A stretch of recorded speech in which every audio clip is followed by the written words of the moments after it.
Hello there and welcome back to another video. So, it's been a while. It's been about a week since we last uploaded. I do apologise. Been pretty busy. We sorted a few bits out. Been doing lots of sales. Did another 2 yesterday. So yeah, things are going really well. We've got a couple of bits of prep work that we're doing at the minute. So we bought a Kia Rio, which I think I showed you guys on auction last time. Car is absolutely immaculate, bodywork and also mechanically, but it does need a front wheel bearing, which has now been done. Unfortunately, I didn't manage to get any clips of it, and the reason being is, with my hand, I've only managed to get the hub off itself. I've then had to send the hub to a garage down the road to get the bearing pressed, the old bearing pressed out and the new bearing pressed in. So my apologies for that. The other things that we've been sorting out, prep work wise, we've got the Toyota Yaris still. So one of you subscribers, which muchly appreciated, I'll try and put his username in now, suggested that it could be the O2 sensor actually, not the catalytic converter itself, because it says bank 1. So we're not going to give up all hope, we are going to try that. If not, then we will go down the catalytic converter route, but I just want to give you a big thank you for your suggestion with that. In regards to sales then, so we've sold 2 cars yesterday and then another car a couple of days prior to that. So we've now sold the 56 plate Toyota Yaris, which I'll put a little photo in. We've sold the black 59 plate Ford Fiesta. We knew that one wasn't going to be here long. So it was an 09 plate, it had done 108,000 miles I think it was. It was priced at 1995. It's just cheap as chips, it's in black, which is a good colour. A young lady came yesterday with her dad and brother and they've purchased it and they're collecting it today. Another sale that we've done, the Nissan Qashqai, which again I'll put another picture in the video itself. So we had a white Nissan Qashqai 1.6 I can't even say the name, Vizia I think it's called. That sold yesterday as well to a woman in the local area. She's had her car written off, so she's decided to purchase that. So from a sales perspective, things are fantastic and we're really settling into this now. Place feels like mine finally. Now the office is done. I'm getting the stock that we actually want. We're hoping by tomorrow we'll have another 3 or 4 cars. Now, me and Frank went to auction, which was a pretty big headache actually. So I bought a car, which I think I said I was going to show you guys a clip of. I was hoping to do some sort of like little build series with it. It was a Hyundai Coupe, which I've not really heard too much of. It's the 2 litre. It had done 122,000 miles, so a bit high on the mileage, but it was in like a dark gunmetal grey with red leather bucket seats, and it just looked a piece of kit. It had heated seats, parking sensors, stuff like that. Anyway, we turned up to go and collect it and they lost the bloody keys. So we was there for about 3 hours I think, travelled all the way up to Leeds from Chesterfield, which is about an hour and a half drive, and they could not find them. So they started with if you give us some more time, like tomorrow or the day after, then we should find the keys. But I just had a really bad feeling about this car, that there was something either not right with it and that's why they couldn't find these keys, because they didn't want to start it up if it didn't run or something. Or something was just going to go wrong with the car when we finally picked it up. So we suggested to them to get credited back onto the account, which is quite a rare thing to do when you've purchased a car from auction. Usually they stamp the fee. And he did try to, all fairness to him, but me and Frank stuck to our guns and we said, look, we're going to buy some more cars with yourselves, just credit us for this car, let's forget about it and let's move on. And finally accepted to do that, so that's come through today. So being credited that money, I think it was £950 including fees and all that sort of jazz. So tomorrow, hopefully, we can purchase a couple of cars, because the picture's looking bare, which I'll show you in a second. Other than that, big shout out to one of my mates, Lewis Watson. So we had a Fiat 500 under warranty. I don't know if anybody's had this fault, please comment if you have, but the bloody heat resistor on a Fiat 500, which is the same as a Ford Ka, because obviously they work off the same platform. Oh my gosh, is that a job to do? So in the driver's footwell, I have got a couple of clips, to be fair, which I'll try and put them in.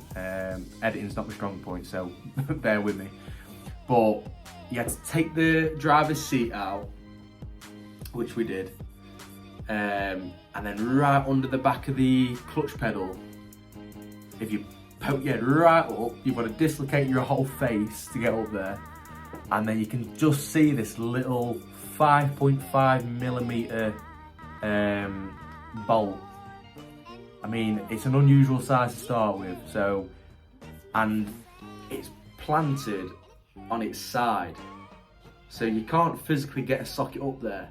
Anyway, we managed to bodge a tool, add a really long thin extension, put a U-joint on the end, zip tied it together so it didn't move, got it up there, managed to get this bolt off with the help of Lewis, because say with my hand at the minute it's a bit of a struggle, but we was basically swapping turns, because when you've got your head in the footwell, it's like all the blood's rushing to your head, so you're stressed out that you're doing a repair, which is a really complicated repair on this Fiat platform, and what a terrible design. But then you've also got blood rushing to your head because you're on a bit of a slope as your head's in the footwell. So anyway, managed to finally get it out. It took 4 hours to get a heat resistor out, which is just insane. I've never heard anything like it. Anyway, got this heat resistor out, put the one in that the customer provided us. It don't work. So the one that they've given us was more knackered than the one that we took out, which was absolutely furious with. I can't even begin to tell you. So we rang the customer, explained what happened, and we bought a new one from a garage, not from a garage, sorry, from a parts supplier down the road. But God, what a nightmare that was. I'll never ever want to do them again. Actually, it's put me off buying Fiat 500s and Ford Kas. I don't know if anyone else feels like that, because it just petrifies me now. If you ever get a warranty on one of them, God, you're knackered. 4 hours is a long time to get such a small part out. Sorry about that, guys. We just had a customer come in. So yeah, I have seen videos where you can have the dashboard taken out on these Fiat 500s and Ford Kas. But what a crazy thing to do. You've got to take the door off, then take the seat out, still take the dashboard out, and lower the clutch pedal. It just seemed ridiculous. So we managed to find a way of doing it. So if anyone needs a tip on that, then just comment or message me directly, and I'll show you how to do it. So there is a way that you can do that without taking that dashboard out, just so you know. But yeah, we've got a viewing on the Kia Rio today, so that's why we got the wheel bearing done yesterday. They were supposed to come yesterday actually, but again, with my hand at the minute, I've took the hub off the front, which usually then I'd take the bearing out myself, but I just can't use this hand properly like that. So I've had to take it to a garage. They're obviously booked up, so they got it done for I think 3:30, and the customer wanted to come and view it at 4:30. And then I obviously needed to rebuild it up, and it just was getting too stressful. And then when you're stressed out and you're rushing, you make mistakes, and when you're putting parts like that back together and you're connecting all the suspension components back to the hub, you really want to be concentrating on what you're doing. So told the customer, come today, it'll all be ready, which it is. But yeah, we'll just have a walk around the pitch in a second as well, show you what we've got in stock. Nothing's really changed, to be honest. We've got a Ford Fiesta to collect hopefully tomorrow. A little 10-plate Fiesta, it's got 80,000 miles. That's the only car that we managed to win at this auction. So what I was saying was, because of all the faffing around with this Hyundai Coupe that I went to go and pick up, that they lost the keys with, where what we did is, we thought we'll look round at the cars that are for sale, going into the auction that day, and then I'll bid on some. So went round, found some really good cars. And when I say good, I mean really good. There was a Ford C-Max 2-litre diesel. It was immaculate, no damage on it. There was a Seat IB for FR. in white, 1.2 TSI. Again, immaculate. There was, what was the other ones? A Volkswagen Up, which we wanted. And the plan was, we was going to drive back to Chesterfield from Leeds, get on the auction and bid away. But it was a very long auction. It took about 3.5, 4 hours. So it was halfway through the auction, just getting to these cars that I've looked at, took pictures of and all that. And I had to go home. Something popped up and I had to get off. So I thought by the time I got back, these cars still wouldn't have come through yet on the auction. And by the time I logged back on, it'd gone past it only by 2 slots. So I lost out on them cars. So I then thought, yesterday, I will try and get a car. Yesterday was Kia Picanto in white, 5-door. It was a 13 plate done, I think it was 80,000 miles, long MOT till the end of November. It would have been a great purchase.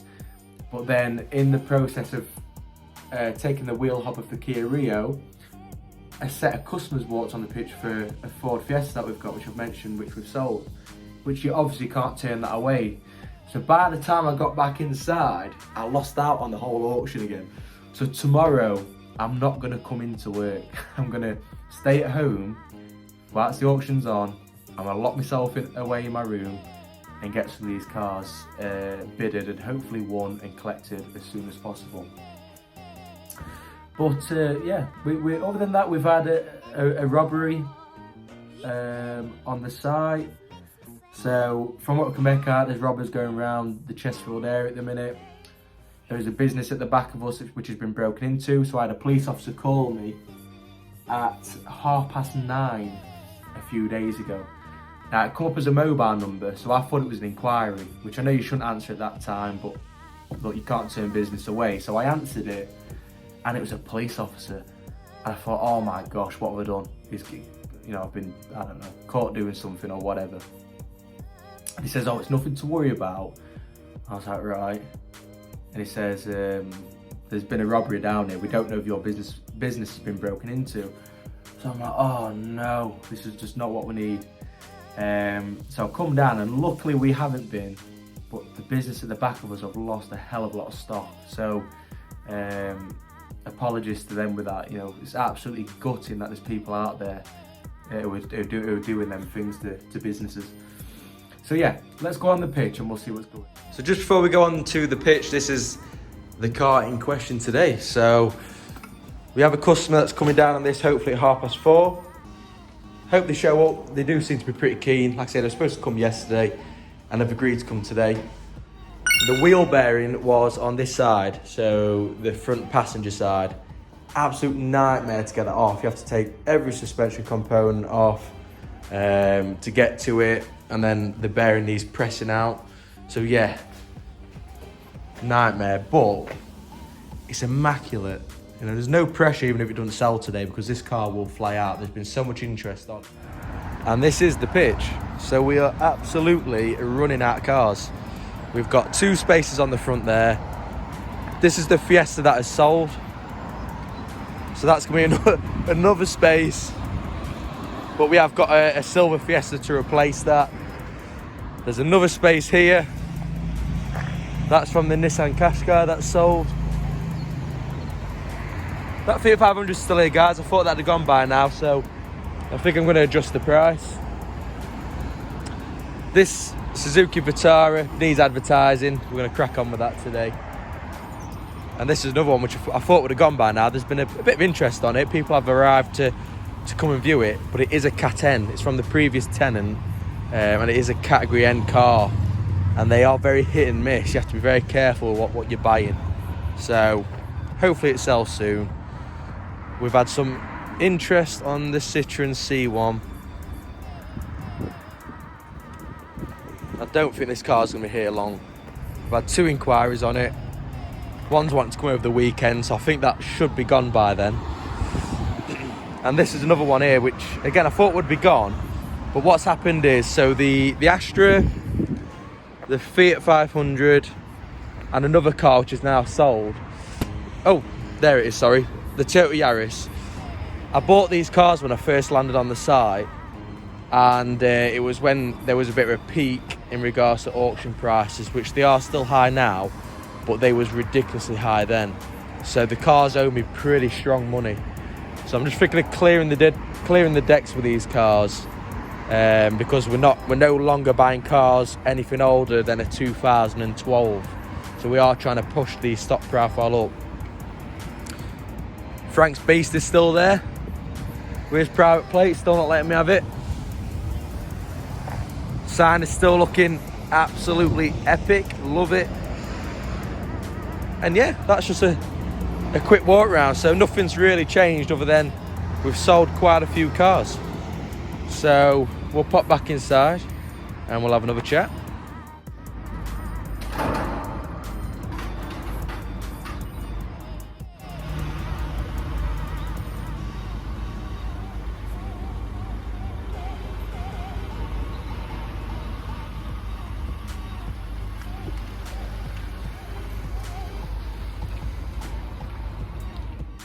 We're just in the Kia Rio that we've done the work on for the wheel bearing, just to make sure that the noise is gone,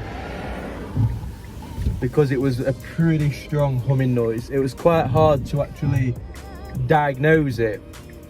So usually when a wheel bearing is failing or is completely failed in a car, you will get slight play in the wheel, and there wasn't any of that, which was pretty hard to then diagnose. So then, correct me if I'm wrong, but then how I diagnose it after is through vibration.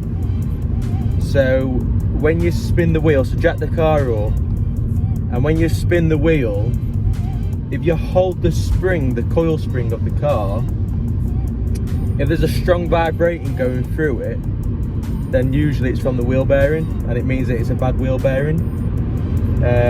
So on the driver's side I did it, and there was no vibrating through the spring. On the passenger side there was a very, very strong vibrating. And just driving the car, I don't want to jinx anything. I don't want to jinx anything yet, but anything above 30 miles per hour, the car had a really loud hum into it, and it looks like I've sorted it. But we'll take it for a drive for about 10 minutes. There's nothing more that's satisfying than when you've done a repair and it's actually worked. On the other side, there's nothing more frustrating when you do a repair and it hasn't worked. So I'm chuffed with that. Yeah, so I'm just working the car into the corners. It's defo sorted out, 100%.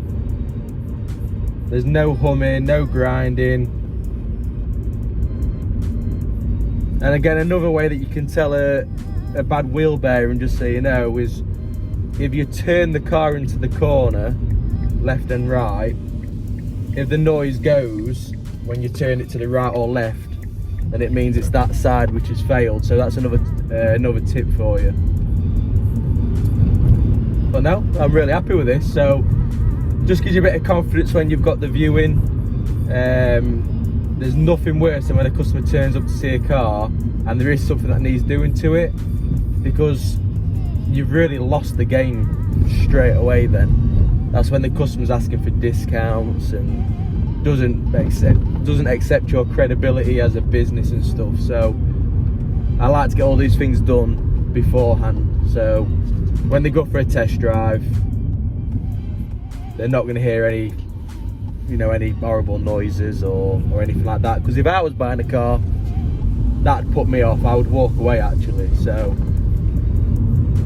no, I'm really happy. We've been getting some great support on the channel. Again, if you don't mind, if you can subscribe, it takes 2 seconds. You like the video, but it helps me massively. So I'd be really appreciative, guys, if you can do that. Hope we get some big help from people at the minute. Frank's still helping out. A very good friend of mine, Lewis, has been helping me a hell of a lot on the pitch, prepping cars. He took me all the way up to Buxton from Chesterfield to drop the Toyota Yaris off that I've mentioned, which we've sold. And again, he don't expect anything for it. You know, you feel guilty, but these people, they're actually wanting to help you. And these sorts of people, you need to grab them and keep them in your life, because they're so few and far between. You know, I've learned that over the years. The smaller your circle, the better.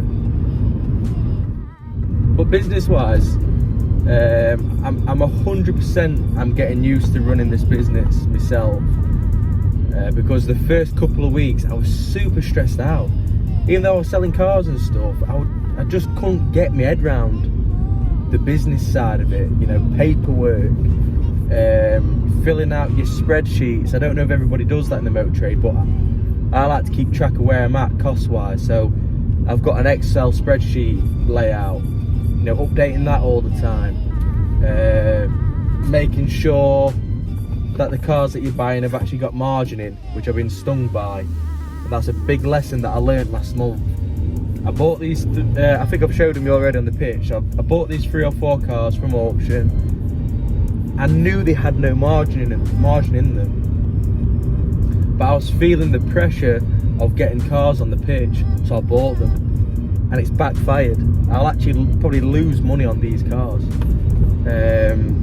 So that's a big lesson that I've learned, and since then I've sorted that out. So from there, we've bought this Kia Rio. It's a 13 plate, it's newer, it's got less miles, and with that there's less problems. You know, I don't want to be dealing with the 09 plate, 08 plate cars. They're just headaches. They come, they need lots of work. You can guarantee that they need warranty work after.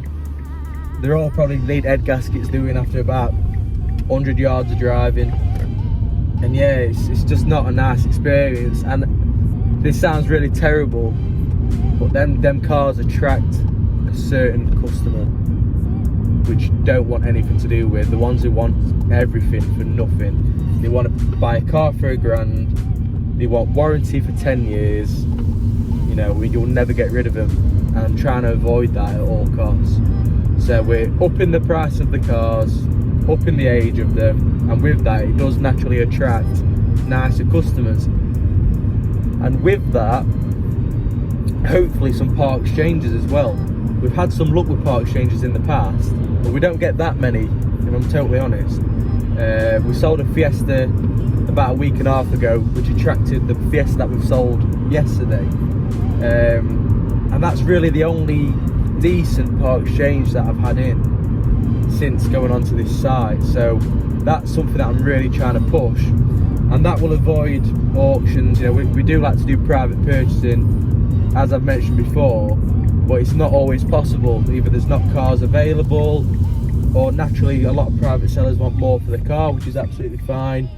So sometimes you can find yourself not being able to find cars at the right price, and that is the hardest bit about being a trader. Anybody will tell you that. It's not selling the car, it's not prepping the car, it's not dealing with the warranty work of a car, it's buying cars for the right prices, because the market is so saturated. Everybody's doing the same thing. There's loads of traders, especially from COVID, in my opinion. Lots of people have never been in motor trade before, setting businesses up, which is fine. You can have a go at it. I'm not saying anything about that. But with that, it's saturated the market so much. Everybody wants the same cars. So when you are in auction and stuff, you might have 10 people bidding on one car. And there's something about an auction environment. It's how the auctioneer talks. That's the whole point. It's all in a rhythm. That's how they're talking. It's to make you feel almost like a bit of panic in yourself that I need to put a bid on. I need to put another bid on. Put another bid. And before you know it, you've gone way above on this car what you even said you'd pay for it, which is what I did the other day. Well, 2 weeks ago. And yeah, I'll never ever do that again. It was a massive lesson. But now this is a car fixed. It's one off the list. Need to go and pick the Qashqai up. I have rang the MOT centre, who will have it done for me in about half an hour. So I'll go and pick that up. Just make sure that there's nothing else that I need to do with it. It's already had a service by us, so that doesn't need doing. This has already had a service, so it's just a case of washing the Qashqai down, washing the Fiesta, and yeah, I'll have the viewing on this at 4:30 later. We'll see if they want to take it on the same day. The car is ready, so theoretically they can. I know some traders don't like that, but I believe if the car's ready, get it out. Get it straight out. If you're confident in the car and you know it's right, get it out. But we're just heading back to the dealership now. So we'll flip over, we'll show you the Qashqai when it comes back. Oh, there is stuff that needs doing with the Qashqai. There is a towing eye cover on the front which needs to be put on. So when I bought this car from auction, it had a tow eye cover on. When I had the car dropped off, it was missing. And that is another thing with auctions, people go and they steal parts.